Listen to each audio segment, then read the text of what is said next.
All right. Good day, everyone. This is Jason Straight with the Past Cloud Virtual Group. Our presentation today is Azure Databricks, Azure Spark, and machine learning collaboration. And our presenter is Bryan Cafferky. Before I get going, I'm going to have a few announcements here, and I'll hand things over to Bryan. So first things first is our virtual group is sponsored by Microsoft, and they help to provide some of the funding that helps keep this virtual group moving. Let's see here. If you are not yet a subscriber, our virtual group is out at cloud.pass.org. And so if you do want to become a member, you can do so out there. We do have a number of upcoming sessions. So the calendar is always going. We're always looking to have 2 sessions per week. So we have another session this Thursday with Hope Foley. And if you're interested in presenting, you can reach out to us at cloud.pass.org, or you can sign up for to be a presenter at the call for speakers at the website. If throughout the session you have any questions, please reach out and type it into the questions panel, and Bryan will answer those questions at the end. And with that, those are our announcements for today. So let me just make Bryan the presenter.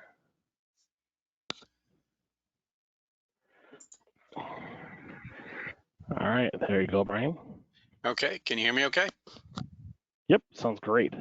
Great, I can see people are filtering in, and I think you mentioned, but people can enter questions in the question area. And if I don't get them as we go, I can catch them at the end as well. So, all right, let me get my main slide going. Okay, so I kind of abbreviated the title a little bit. The original title was meant to emphasize Spark and machine learning, but I call this actually Azure Databricks 101. It's a general introduction that covers a lot of material, but tries to get your heads around what is Azure Databricks and why do you care kind of stuff. My name is Bryan Cafferky. I'm a data and AI solutions consultant, independent. So if you're looking for that, let me know. Also, you can get the content for this on my GitHub account at github.com/bcafferky/shared.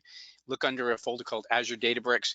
All of my YouTube channel content is also there. So if you look under a folder, I zip it up. You just download the zip folder and then unzip it and you get the content, usually slides and definitely any kind of code, etc. All right, so a little about myself before I jump in. One, connect on LinkedIn with me. I'm glad to connect. Just let me know you saw this video, you liked it or didn't, or whatever, but just that you want to connect. It's helpful to know who's, like, why you're requesting sometimes, because sometimes people just want sales. It's nice to know, why you're interested in what you're doing. Also, I have a YouTube channel. As I mentioned, I'm a consultant. Prior to consulting, last couple of months, just actually 2 months ago, I left Microsoft because I wanted to get back into the real world of consulting. But I developed the data science training content on Microsoft Learn. So I was part of the worldwide learning content development, also the in-person instructor-led content around data science. So take a look at that. But Microsoft Learn is a great platform to get all kinds of documentation and training on Azure. I'm also was a data and AI solutions enabler. So I worked with a lot of customers, getting them up to speed and selecting the proper platform or architecture from Azure standpoint. I have the decades of IT experience, and I am a past data platform MVP and cloud and data center MVP. Also, I'm the author of Pro PowerShell for Database Developers, a riveting book. And I'm experienced in a lot of different industries here, so kind of gotten into a lot. And I run a SQL Past chapter, which is the Rhode Island Microsoft BI user group.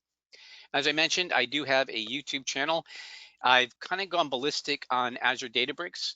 So take a look at the videos. If you're really interested in this subject, at this point, I think I have about 8 videos. I just posted one about a week ago. I haven't really promoted it yet, but it's all about using the community edition for free, as well as how to get some really up and running with Databricks quickly.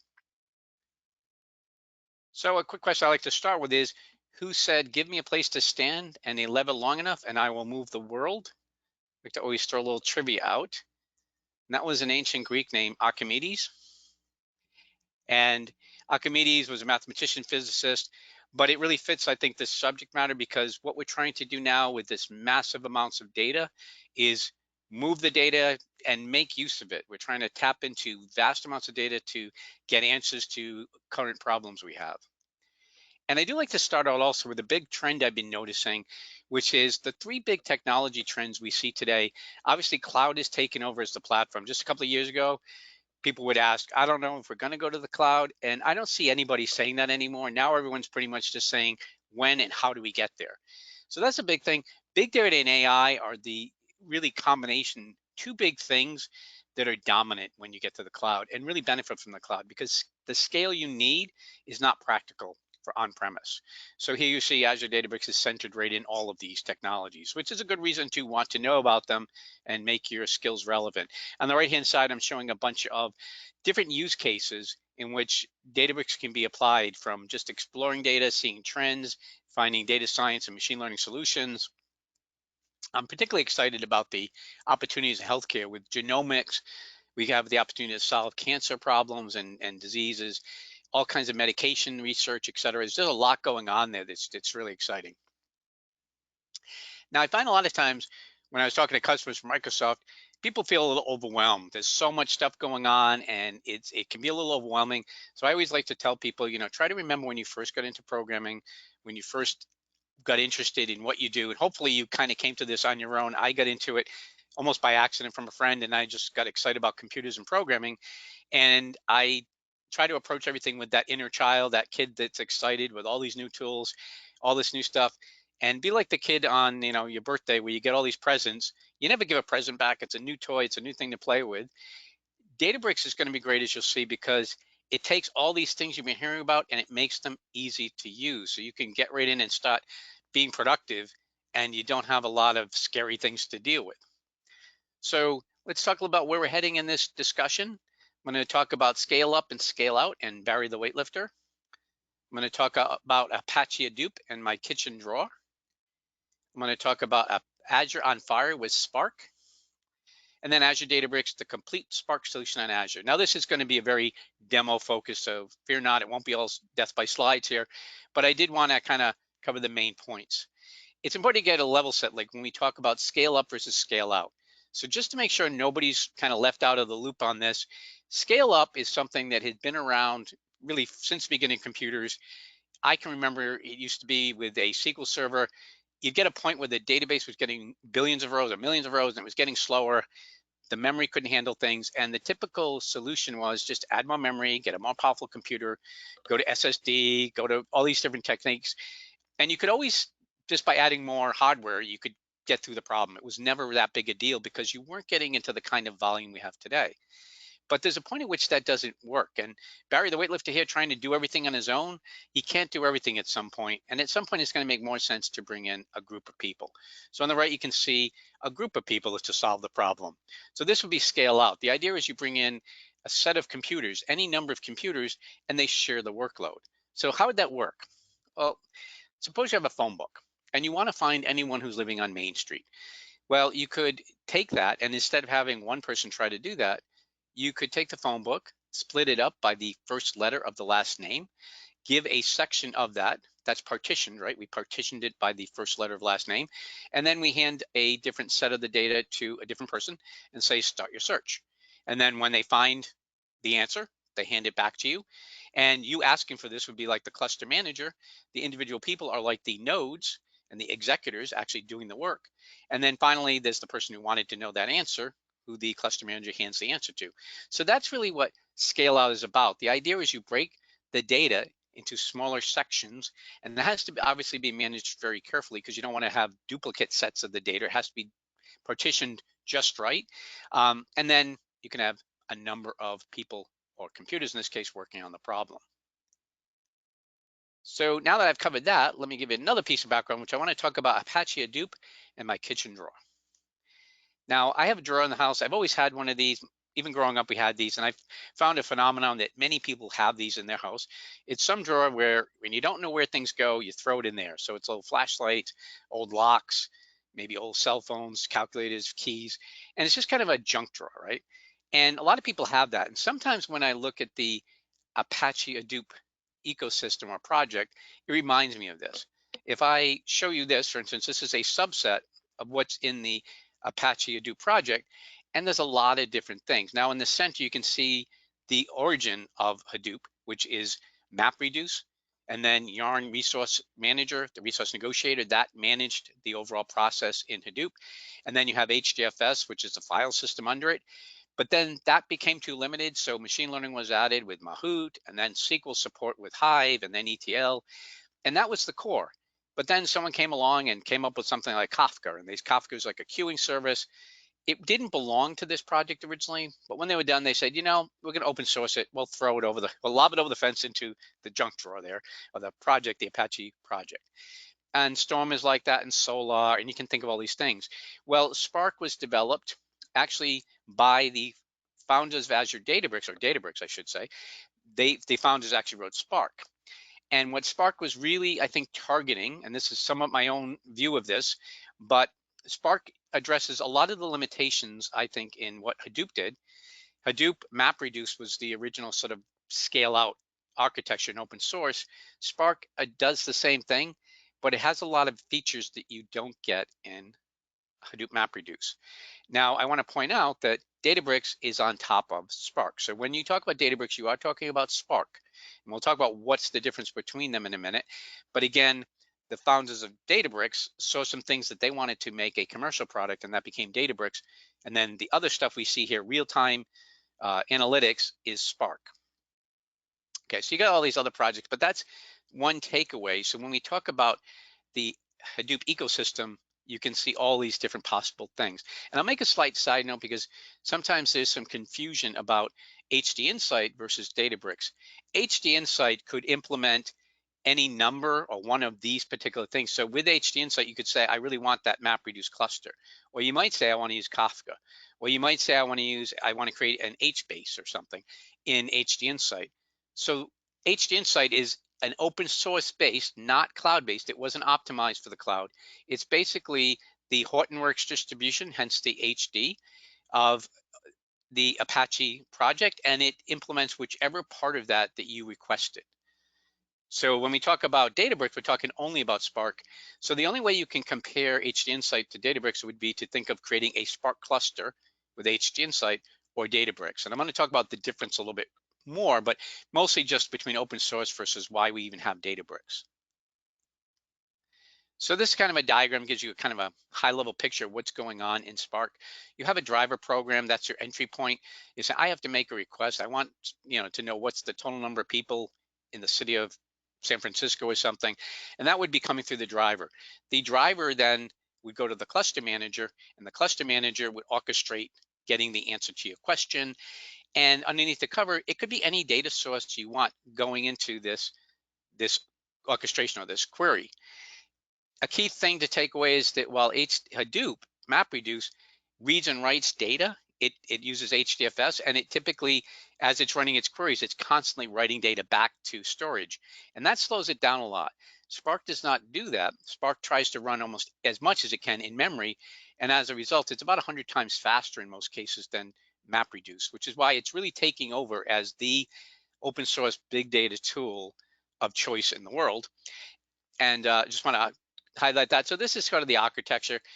When you split up the work, as we talked about before, you have to push the sections of the data, the partitions, to each node. But the code that's going to work on them also has to go out to the nodes, right? So each program has to be running independent on the nodes, and then it kind of has to assemble it all together and give you a result. So that's a lot of complexity going on in Spark. Now, when we look here, we can see that we have a lot of different tools or services within Spark. You have the core engine, which actually works with a data abstraction called resilient distributed data sets. But nowadays, you don't have to get too much into that. They've added some nice services around it, including Spark SQL. So number one takeaway, if you forget almost everything else, I would call out that SQL, if you're a SQL developer, you know relational databases, SQL, in my view, is the most important data engineering language on Spark. It leverages a tuning engine called Catalyst and another piece called Tungsten, which basically creates optimized query plans, very much like a relational database. Spark has been moving along the lines of adding database functionality into it. as time goes on. And Spark SQL is a first-class language, part of Spark, very performant and very powerful. You also have machine learning services available through MLlib. So you can do all that kind of stuff. You can do direct streaming in Spark. So if you have like an IoT application or something and you want to stream directly to Spark, it can support that, as well as a graph API that lets you kind of do that sort of hierarchical or sort of network navigation, like somebody in LinkedIn and who they're connected to, et cetera. And it supports a bunch of different ways of managing the resources, Yarn and Mesos, and its own scheduler. Now, a key other takeaway is Spark can do real-time interactive processing, and that is something that you couldn't do with the old MapReduce. So a lot of nice features here. And it also has an exposed API so that you can take advantage of any of these features you see on the slide via a language which implements the API. So when you think of something like Python, you would use the package PySpark, and that would allow you to access all of these features through Python. Scala has a direct API in because the entire thing's written in Scala, as does Java. And then you also can do R. R has two different packages, which gets a little confusing, called Spark R or Sparkly R, and you can kind of choose or mix and match those. Problem with it though is it's hard to set up Spark. It's powerful once it's there, but it is not trivial to set it up. It's also not that easy to use, right? It's a lot of complexity, a lot of configuration options, a lot of things, knobs and things you got to turn. It's not optimized for the cloud. So when you're in something like Azure, if you're using like HD Insight, you notice it's significantly slower to create and do things in HD Insight, especially creating new clusters, as opposed to Databricks, because Databricks was optimized for the cloud. And there's no dev tools, right? You pick and choose what you want, but there's really nothing given to you as part of Spark. It's like you got the raw service. So I kind of would equate it to something like, I'm on a different slide, sorry. So when you talk about Databricks, what is Databricks giving you? Well, it's giving you the access to all of those Spark resources, but it's giving you a user-friendly front-end portal with a lot of tools to get you up and running easily on Spark. So that's what Databricks is really meant to do. It's meant to enable you to use Spark on the cloud in a really powerful way. It gives you a development tool called Notebooks, which is a little like Jupyter Notebooks, but much more powerful and very Spark enabled. It gives you an integrated storage system called Blob Storage. And so you have Blob and you actually have a file system storage. And when you create, we'll see a workspace, an Azure Databricks workspace, it automatically gives you that Blob account and integrates it in. It gets really easy to create clusters. If you use Databricks, you can forget, as I do, because sometimes I look back at Spark and the work it takes if you were to do this directly in Spark, just creating a cluster. But you'll see in Databricks, it's really easy to create new clusters and manage them. You also get job scheduling, something that is not part of Spark. You can schedule jobs to run weekly, daily, which is great. You might have some sort of machine learning training run or just some sort of ETL type job that you'd like to run every Tuesday or maybe overnight when the system's down, et cetera. So you need those kind of tools. You also get Active Directory integration and role-based access controls. So you can really lock down the environment and the tools in a nice, secure way, which is critical in this day and age. You get language and performance extensions. So it isn't just Spark you're getting, again, these people wrote Spark, so they actually have parts of it that kind of replace with Databricks, including the runtime as opposed to the default open source runtime and optimizations. So the question becomes like, okay, I want to emphasize a little bit, like, why do I need Databricks? What is it going to do for me? And I want to say that this is a crude analogy, but imagine you want to stream one of your favorite TV shows and you get something like this, punch down blocks, wires, all this stuff, and you're gonna have to figure out the right way to configure the wire, get the right signal, so you can just stream a TV show or something, right? Databricks is more like on the right. Everything's given to you, it's got a nice GUI, everything's accessible. You can jump right in on the right and pop around and do things, but you can't do that so easily on the left, and that's a huge takeaway. Let me just get here. All right. So kind of to summarize, like, what are we really getting with Azure Databricks over just Spark? We're getting cluster management, easy cluster creation. We're getting folders, a whole sort of storage management system and folders. We get the development tool of notebooks. We get libraries. So one of the things that is not a trivial thing to do on a Spark cluster is you want to use some sort of open source library. So maybe it's a Python library, or one that I use with R sometimes is called the Psych package. And in order to do that, I need to actually apply that package to every node in the cluster. Well, that's not a trivial thing to do in something like HD Insight even, but you can do it really easily with Databricks. It can automatically take care of that when you create the cluster. You get jobs and you get the security we talked about. Okay, so now I've got to try to remember to talk about all these things we're going to get into as I go through a demo here. So I'm going to go into, I started my demo here. Let's see if that should go. Hopefully my cluster will be back. So I'm going to go back here for a minute, and I'm in my Azure portal. So you need to get into the Azure portal. You want to say create a resource, so you can go over here in the left and create a resource.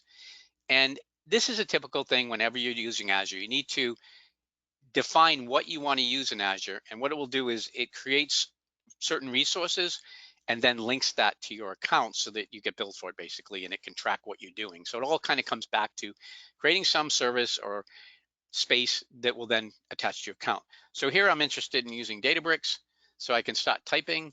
There it is. I can say create, and you pick your subscription. Now in the resource group, if you're not familiar with what a resource group is, it's like a box in which you're going to place resources you're creating in Azure. The thing I would recommend when you're doing this, if at all possible, is to create a separate resource group, a brand new one, specific to your Azure Databricks workspace. So we're going to be creating an Azure Databricks workspace. And so you'd want to say create new here, for instance, and I might say ADBWS. Okay. And when I create this, that's a whole new workspace. Now, the reason I recommend customers do that is that if you decide you don't want to use Databricks anymore and you're done playing around or whatever you're doing, you want to get rid of it, you can just delete the resource group.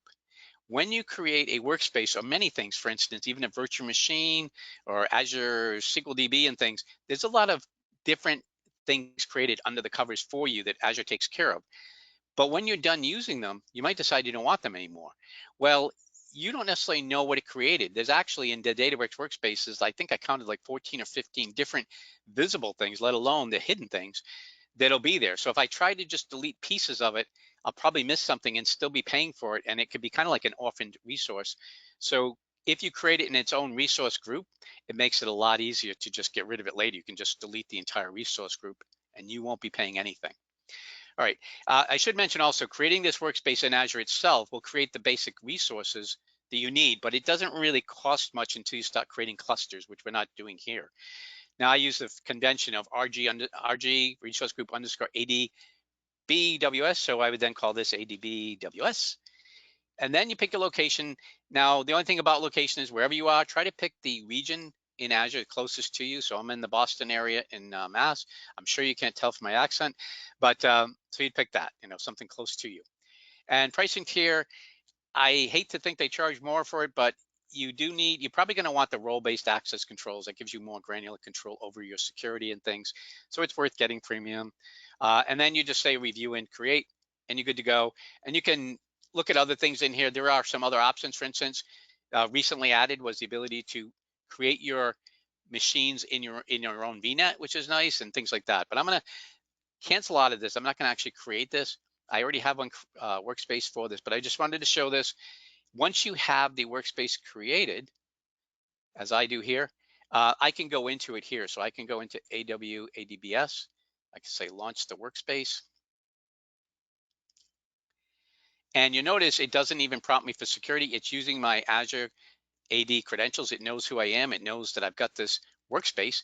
Now, this is coincidentally, it looks a little bit like the Azure portal workspace, but this is Databricks' own UI. If you go to the community edition of Databricks, you'll see the exact same sort of look.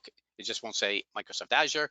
And Databricks can also run on AWS, but it doesn't have the integration features. Microsoft worked for a long time with Databricks to get this fully integrated.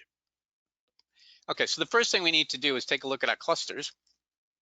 I've got one cluster running, which is great, and I minimize how many nodes I take, et cetera, to make things cheap, because I'm paying for this. But you can now say, my cluster, give it a name. A cluster is that set of machines you want to use to distribute the work. You have two modes. You can do high concurrency or you can do standard.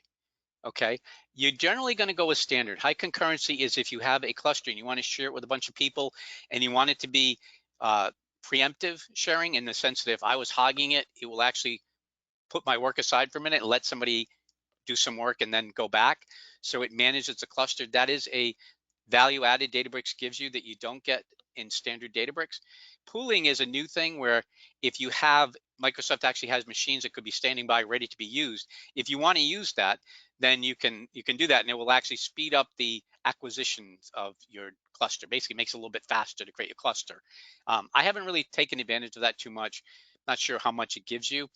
Then you have your runtime version. So this is really the driver that's going to be running Databricks.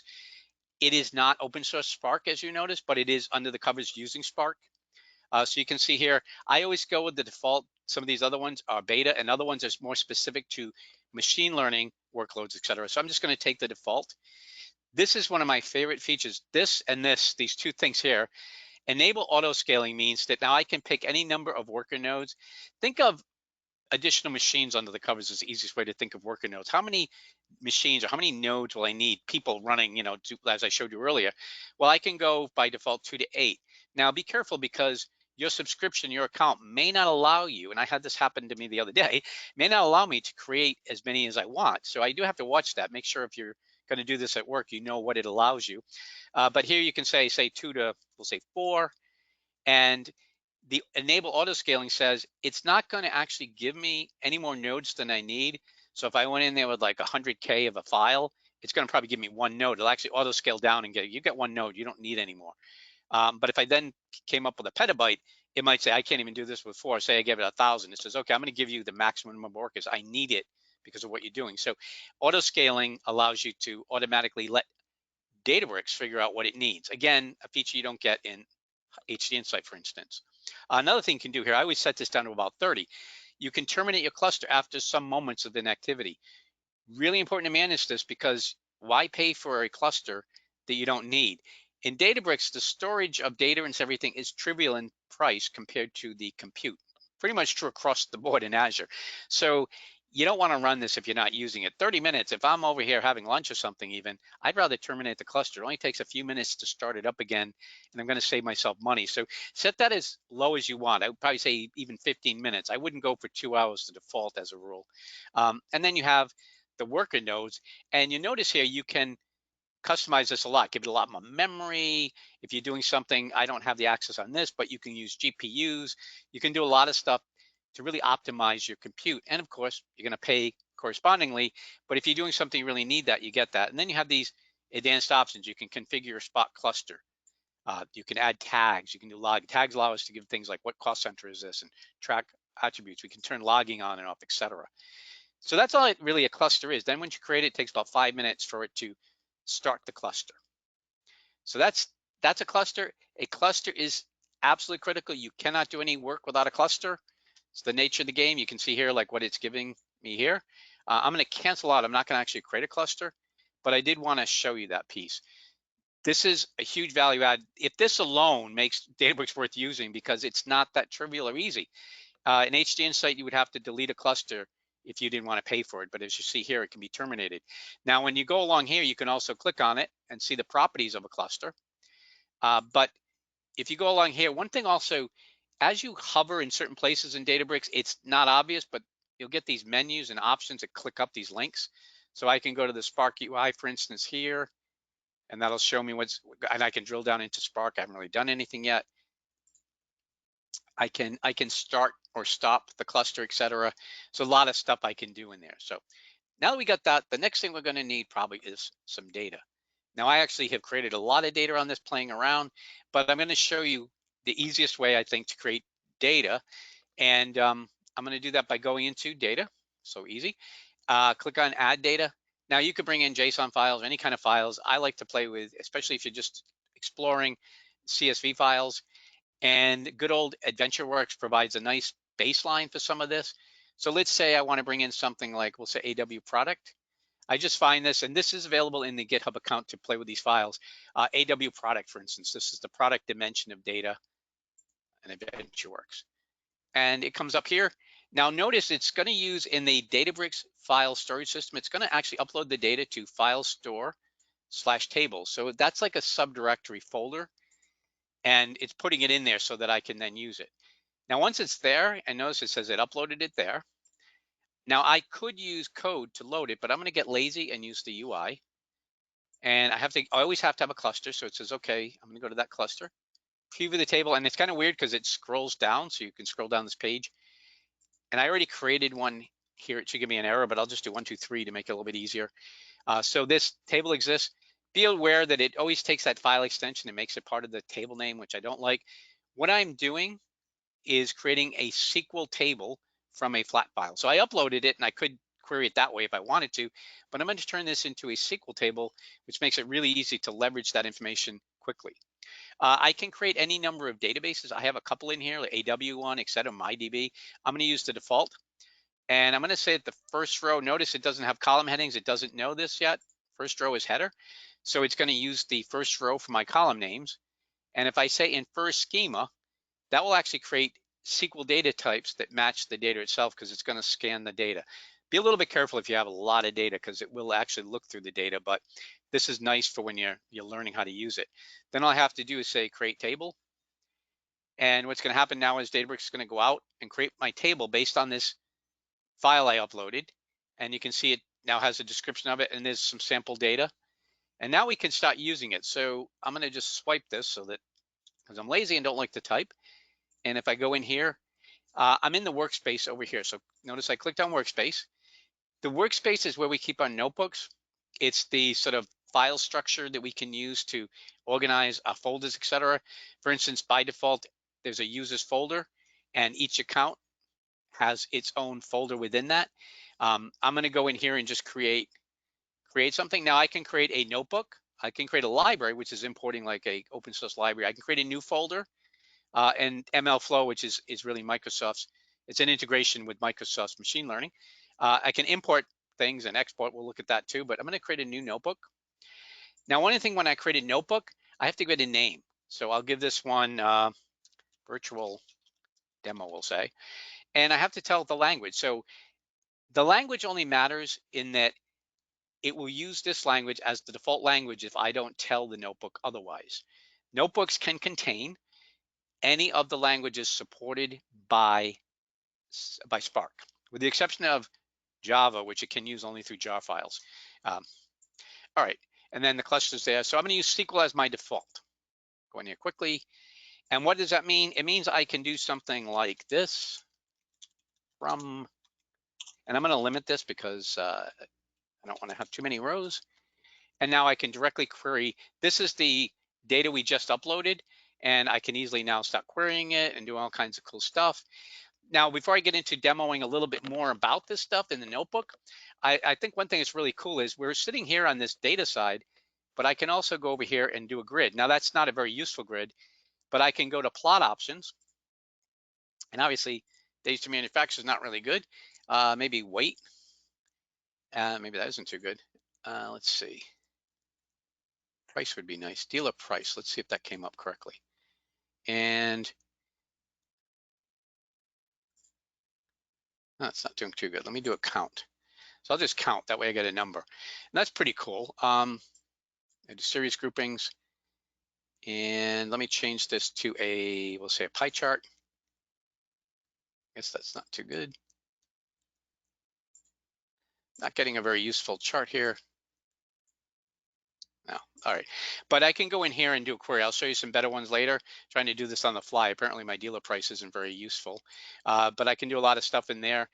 And then I can just run a query and say apply, and it will generate the graphic. Now I'll go into a different one in a minute because that wasn't a good one, but I just wanted to really emphasize here that we're doing a query and what's going on. So let me go to my demo notebook I have, which will be a little bit better.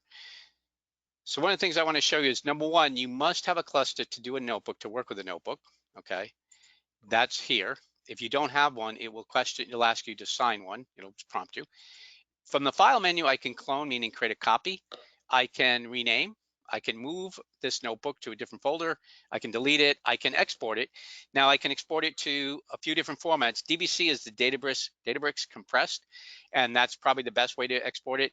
You can export entire folders of notebooks in that format the same way, so you can give someone any number of notebooks. And what's nice is when they import it, it's one file, but it will expand into the other notebooks. But you can also turn it into an IPython, or which is just a Jupyter notebook, a source file, etc. And you have all this stuff. You can clear revision history. You can view results only, which is either going to be notes and output, or I can say code and view. I can set permissions up here. So up here, I'm doing things if I had other people in here, I could say if they can run, edit, manage, or just read a notebook. So again, permissions are kind of sprinkled everywhere in Databricks, and you can really lock things down as much as you want to. Notice there's an admins group, so you can give people the admin authority. I can go over here and just get some help on keyboard commands, which is better way. It's really a better way to navigate things. I can do comments, things in there as well. And and I can even do the revision button. I can't reach it too good because this webinar thing is blocking that side of my screen a little bit. But you can also check revision history, and your notebooks can be integrated with GitHub. So really cool. Now, a couple other things. Notebooks consist of a series of input boxes called cells. So if you go down here, you can see things like this. And some cells are documentation only. They actually have a little %MD at the top, meaning markdown, which is a way of creating documents, cells, or coding, documentation. And then you have like SQL would be in magic. That means it's a SQL cell. So the way a cell is marked as a certain type is using this magic at the top, which we'll see. If it's Python, it would be %Python. But notice this notebook is in Python, so I don't have to use a cell magic. It will assume Python unless I tell it otherwise. So if I double click here, you can see there's a magic MD. And then these pounds basically equate to like an H tag in HTML. So 4 is like an H4, this an H2. And I can just get out of that. And I can also even do things that's not a very useful diagram, but I wanted to demonstrate that you can even have images in here. Now, a really important thing with notebooks is I sometimes hear people, developers and tweaks, say, I don't like notebooks. And I think that's kind of like saying I don't like hammers. Well, you want to use a hammer when it's the best tool for the job. You got a nail, a hammer's a good tool to have. Notebooks are designed to explore. They're designed to be analytic and things. They're not designed to write a web app. So a lot of times people say that, they're thinking sort of in a web app, you know where you're going, you know where you're coming from. You say, I'm going from Chicago to Boston, here's my route, done, I don't need anything else. But this is more like the Lewis and Clark expedition. You're going in, you don't know what you're gonna find. You wanna be able to find your way back. You wanna leave some breadcrumbs along the way. That's what notebooks are about. And that's why they're really well suited for analytics and data science. So again, this is just showing I can do %SQL is the magic because this is a Python notebook, and I can go against this AW product table. And you notice it's kicking in over here. It's actually running Spark. So it's saying it's gonna run it's getting what they call an execution context. It's reaching out to Spark, and now it's gonna run the code. Okay, hopefully that will run quicker. I kick that off for a minute.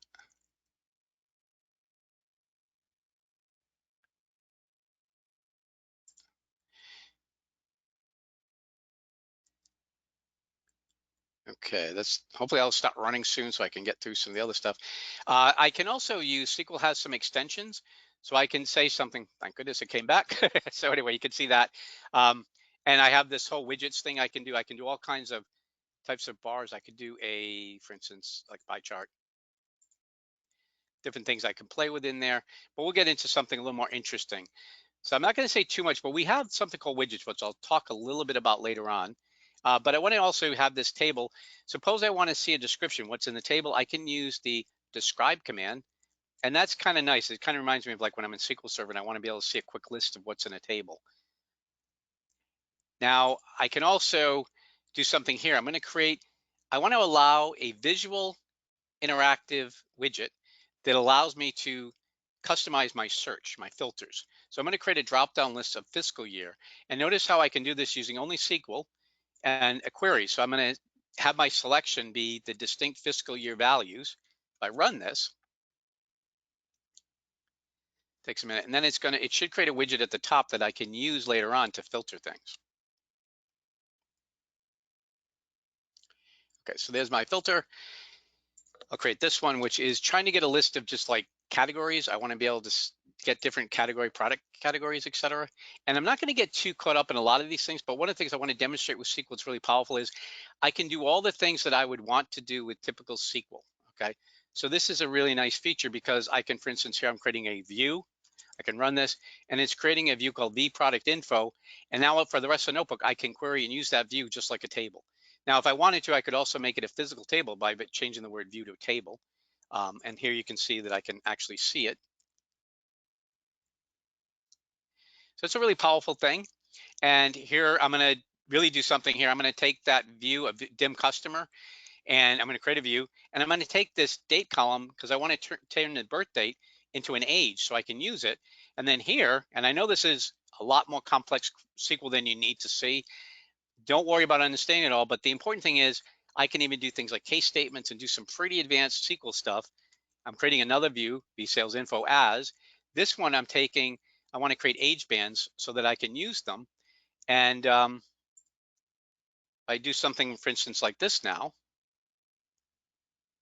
I can use some of the data from that view, and I got a nice pie chart, and I could change this by age bands. And notice, just using the function get argument category, went up here and got the category bikes, and so it's filtering on just bikes. And I can go in here with plot options and say, you know, I don't really want a pie chart, I'd rather have a bar chart. And I can play around with all different ways of doing this, you know, all that kind of stuff. When I'm done, I can just say apply. Okay. Now, another thing you might want to do is, in this case, remember we're in Python, so I don't have a magic on this cell. I'm going to create a new data frame, Spark data frame, SDF, and I'm going to use SQL, so I can pass SQL directly to it and use that view. And now I'm going to get a data frame in Python, which is based on the SQL view I created. Now, what's cool too is a Databricks added feature, which is awesome, is called display. And display gives me all the visual capabilities using that against a Python data frame. So without even using any Python visuals, I get the benefit of it. And I can go in here and play with things, maybe move this around and change things and say apply. Now, there's a key thing I want to also point out, and it's hard sometimes to see it in certain places, so I'll show you it again, but one of the really nice things this display is doing is not only is it giving me all this visual output, but notice that when I create a visual, it's rerunning my query as modified to what it needs to satisfy the visual. So in this case, I'm asking it to sum up sales amount and group it this way. So all it's really asking from Spark is to get things grouped by age and has children and sum up the sales amount. And that's all that's coming back to the driver node. Now, anything displayed in the visual has to come back to the driver node, which can get overwhelmed by too much data. So Databricks is doing a lot of work for me, and I can play around and do all kinds of cool stuff, and I don't even have to write the queries to do it. So that's a pretty cool feature of the visuals in Databricks. Now, in this case, I want to get it, and I'm going to use the collect method, and that's going to turn what is a Spark data frame into a local pandas data frame, which means it can only work on one node, which is the driver node. And the reason I wanted to just do that is because now I can use open source Python libraries with it, like Seaborn, although in this case, I'm faking it out because I'm actually using the Iris data set. But the main thing I just wanted to show is like you can do Python visuals here. I can use Spark R. And again, notice I'm going against the same view. The SQL becomes the touch point by which all the languages can share. Everything can access SQL tables because SQL is a core language in Spark. Okay, so you got all this cool stuff. I can download data, all this cool stuff here. Here I'm using a library added onto, I don't have the Psych package loaded. I'd have to add that, but show you that in a minute. Okay, so you get a lot of stuff here. I can use the display with this, and it's, again, it's kind of using more advanced Python, using a panda-like layering of features. So you get a lot of cool stuff here. And I just wanted to kind of touch on some of that. You can see a lot of different cool features here. All right, can I move this? Yes, all right. One thing I also wanted to show you is on the cells, you have this drop down. You can copy cells, cut cells. So if you used Jupyter in the past, that's usually all done at the top. But in Databricks notebooks, this is where you add, move cells, etc. You even have something called show title, which lets us, you know, do a descriptive title here. If I want, I can also run cells or run everything above and below. So that's what that does. This allows me to sort of compress and expand a cell. This would delete the cell. So you do a lot of the management right here. Cool thing.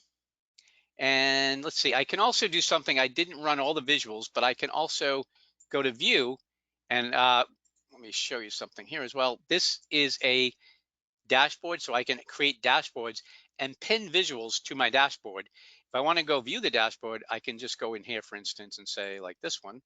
And you can see I've got a dashboard here, which I could use to create visuals, say, that are used by management. Now, I did a whole YouTube video suggesting you could use Databricks dashboards like this instead of something like Power BI. You wouldn't necessarily do it for all cases, but if you had a data science team, you already have Databricks there, you could use this. You don't even need a cluster running to be able to view a dashboard unless you want to rerun the dashboard. Like here, if I said I want to change clothing or something, then it would have to rerun the queries. But if you want someone to just be able to look at visuals, you could refresh this every couple of hours. It only needs to cluster when it needs to refresh, or maybe once a day. So you can get some really good benefits cheaply, and you kind of get like a simplified Power BI without all the administration and complexity and cost of running Power BI. So just a side note there. So we've looked at workspaces, we've seen notebooks. Notebooks are really cool. We'll go back to the code side of things. We can see that. I'm gonna go back to my slide and cheat a little bit, see if we've covered everything. We talked about dashboards, importing. So I can import if I want. I can go here and say, I wanna import a notebook. I would just go here, import, and I can browse on my local folder. And if it was like a DBC file or something, I can import it that way. And I can also export. All right, let me check again. We saw a lot of the security. Now we can also create, one of the things we can also do is if I really like this notebook, I got this, I'm having trouble moving my stuff, but okay. I can click on schedule and create a job for this notebook. So a notebook is nothing more than a program, and you can schedule that to run weekly, nightly, whatever you want as a schedule. So it's pretty cool here. You could say every week. Now that's one way you could schedule a notebook, but you can also just go to jobs and say, I want to create a new job. And then you have, you give it a name and all the different attributes. A really nice feature of the jobs is by default, it will create a cluster for the job and then delete the cluster, or terminate the cluster when it's done. So you don't have to keep a cluster running to support a job that needs to run, say, every week or every day. It will do it for you, minimizing the cost. You don't have to have compute except when you're actually running the job. So it's really a nice feature. And again, these are things that I have not had. I really would love to do a study, but I believe Databricks would cost a lot less to run in general than Hadoop or even HD Insight as a rule.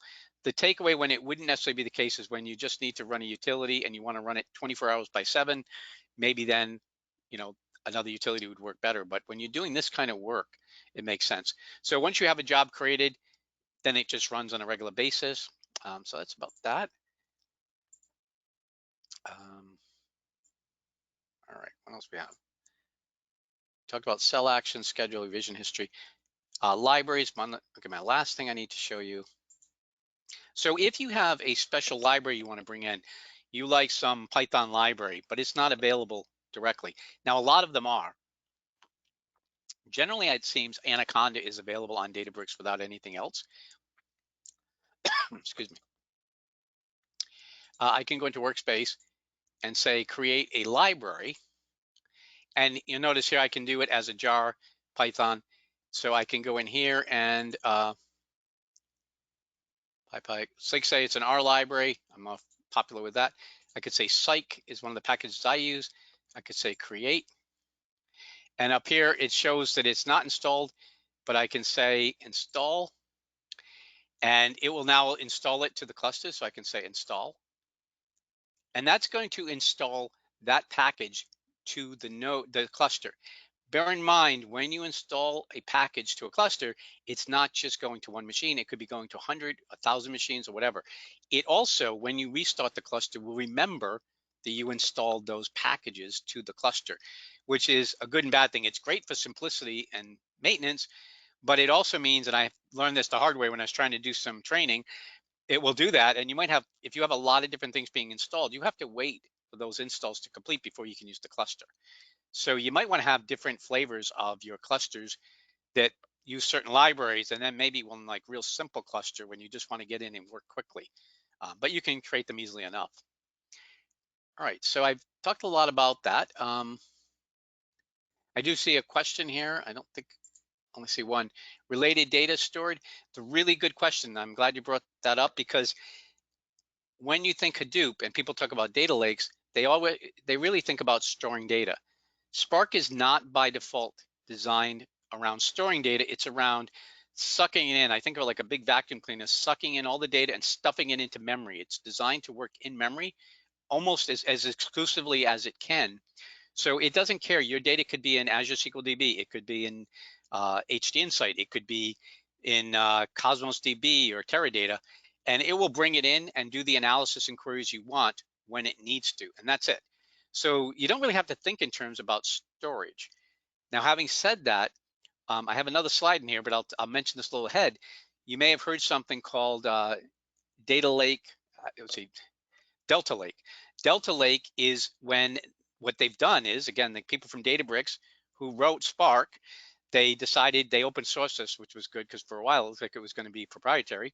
But Delta Lake is adding SQL Server-like or relational database-like functionality to Spark. What do I mean by that? It means it's adding logging, transaction logging and support, and rollbacks and commits and things like that, so that you can really get snapshots of your data.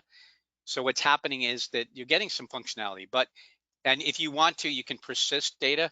What I've done with these SQL tables is just stored a description of my CSV file, and then I use that to do queries. When I do my queries, Spark is going to suck all that into memory and peg it and run all its queries and all that great stuff, but it's not actually restoring the data.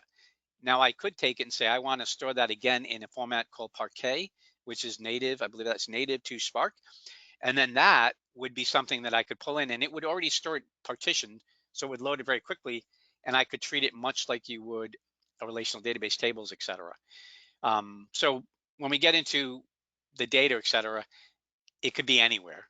When you think of a data lake, that's basically just probably Azure Data Lake Gen 2 storage, but really it's just a place to stuff your data.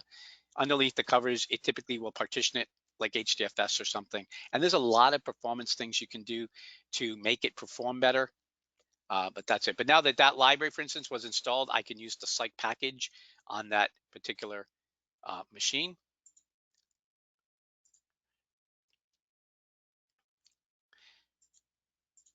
Okay, so that's something I was just alluding to, and here's my slide. When I started in this, actually go back 10 years, and all you saw was relational databases, and the big data was just starting to emerge as an issue. When it did emerge, you probably have heard of something called Parallel Data Warehouse, which was Microsoft's on-premise appliance to handle big data. What it really is, and Azure Data Warehouse is just that, but in Azure, what that really is just SQL Server running on many different machines and coordinating its work. In other words, scale out for SQL Server. Teradata is scale out for a relational database platform, which is proprietary to Teradata. And AWS Redshift is essentially, they took Postgres, they scaled it out, and they called it Redshift.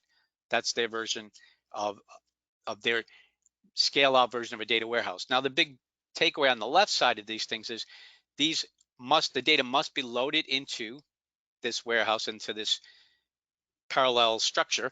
It must be done because it's really relational database under the covers. So it has to be preloaded, which also means it's not really going to be very good at handling unstructured data like images and video and sound. So that's a limitation, but it is really good at handling that structured data. Now, what's happening on the right side, originally MapReduce, for instance, did not try to do very much at all with that relational stuff. But Spark is adding, as I mentioned, Delta Lake. Now they're talking about Delta Lakehouse and a lot of features that are making Spark become a lot more functional as a relational engine. Its optimizer is designed around SQL. So what you're seeing now in Spark, for instance, is SQL support, transaction support, logging, query tuning. and even optimized storage formats that you can persist data in. So what is happening is Spark is becoming a dessert top and a FlowX, if you remember Saturday Night Live way back. It's becoming both a open source unstructured data format, but also it can become very much like a data warehouse, a traditional SQL server, and you can kind of mix and match. Now, I think that's a great thing that it's doing that, because I don't think this will continue in a myriad of tools. I think the world is looking for simple one sort of stop answers that will do everything. Spark is quickly becoming that one-stop answer. So looking at these two things, I think Spark has the right thing. So if you see something like Azure Synapse does use Databricks, but it's also heavily residing on Azure Data Warehouse, I believe. And I think that Databricks is ultimately going to be able to solve all of these things without having to really bring in a lot of external things other than libraries and things like you typically do. And as a separate sort of takeaway, I wanted to mention, Python is also emerging as the language on Spark. So if you know Python or you don't, you should learn it. I love R, but Python is really becoming sort of the de facto language, and it's really powerful on Spark and Databricks. This slide just shows you how to get my content and unzip it. This slide I just want to mention, and you can get this if you go to GitHub and get the slides, but you can go on and get a free trial account on Azure and stop playing around with Databricks, or you can use the community edition of Databricks. Just go to this link here, try Databricks, and you'll find that. Also, a lot of resources. Azure Databricks documentation is at docs.databricks.com. Microsoft Learn I mentioned, riveting YouTube videos, Apache Spark documentation, a lot of stuff out there. One of the takeaway that did not appear to me at first, you do not always need Databricks specific documentation. Be aware that there is Azure Databricks and regular Databricks, separate sets of documentation, but you don't always need that. For instance, if you want to know how to do Python on Spark or Databricks, which is the same thing, you can just use the PySpark documentation. If you want to use R on Spark or Databricks, you can use that documentation, which is much more extensive. So I recommend go to that. In most cases, you'll find what you need. There are slight differences that Databricks does for you, but they're so slight that it won't matter. So we've talked about scale up and scale out and Barry the weightlifter.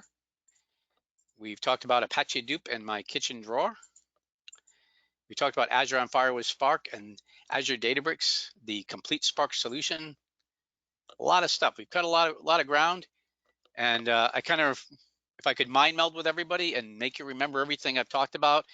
I know I've covered a lot of material. I hope I've excited you about what the possibilities are. Databricks can go very deep and very wide. You can spend a day doing this. I have a workshop, by the way, coming up. I forgot. SQL Saturday in Albany in July. I'm doing a one-day workshop on Databricks in which I get to dig in a little more with these things and do actual hands-on labs. So if you're interested in that and you can get to Albany, look it up or ping me and I can give you the link, or just Google it. But you can go there and get, that'll be a full day workshop. So I love Star Trek as well, so you can see this kind of mind melding going on. But you see all these tools here. If you take away another takeaway, you should be aware cluster management's big, the libraries, the security, the notebooks, those are all really the big features. Okay, if people have questions, you can put them in there. I don't see any questions at this point. Okay, I see something a little bit late. People talking about if they can't see screens. You can either use the chat window or the question. I don't see any questions being entered, so I'll leave it at that. Last slide. Sorry, Brian. I was talking, but I was muted, so you didn't hear me. There are actually a couple questions. Sure. And we got time for just a couple of these, so works out kind of perfect. Yep. Where are the tables and related data stored? That's a good question. So the data is stored as CSV files on Blob, which is masked over, and they call it the Databricks file system. And basically it just acts like DBFS is like a drive, and you can just reference it. And I think I showed it in, go here for a minute. When you go to the data here, it puts it, the easiest way to do it is this. It's actually going to put it in a file store here, file store tables. But then when you create the meta store on top, really, it's just a description of how to read the file. So what should it call the names? What are the data types? We walk through that. that's what it will do there. Now, you can do more complex things, which would persist the data again in a different format to do that. But what we did, it stored it in blob storage, which is created as part of your Azure Databricks workspace.